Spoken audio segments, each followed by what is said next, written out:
Sorry, we didn't hear that, Trevor. Just tell my parents that I'm just waiting. Still hurts.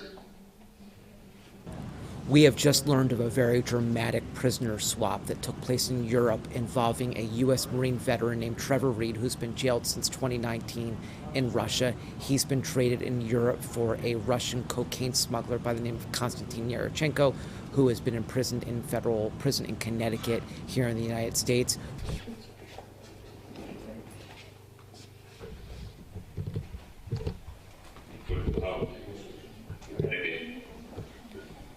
Thank you. It's hard to know exactly how this will all play out down the road, but one of the things that makes this truly extraordinary is the diplomatic context in which this is taking place. Relationships between the United States and Russia are at their lowest points in decades because of Russia's war with Ukraine.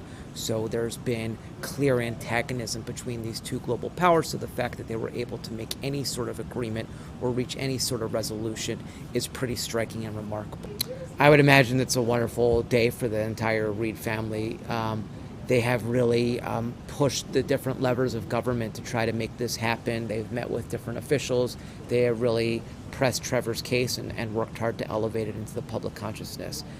And then after that, you go to Marine Barracks, Washington, D.C., 8th and I Barracks, and you stand guard there. I said, I think you should take the person who has the body scars to prove, that she was your mother. And he said, no, Mom, I think it means more to Dad. And I said, yeah, it does. So he took Joey. His parents attempted to meet and connect with President Biden during a recent visit in Texas. They stood along the motorcade route and tried to get the president to stop as his motorcade was passing. That didn't happen, but they came up to Washington after that. They demonstrated outside of the White House, and later that day they received a private meeting with the president and some of his senior aides.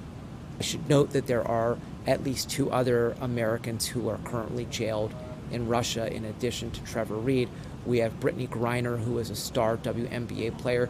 She was arrested in mid-February after her bag was searched and there was a residue of cannabis that was found, according to Russian authorities. We have another individual, Michigan corporate security executive by the name of Paul Whelan, who is serving a very lengthy prison sentence on espionage-related charges that his family says are totally bogus.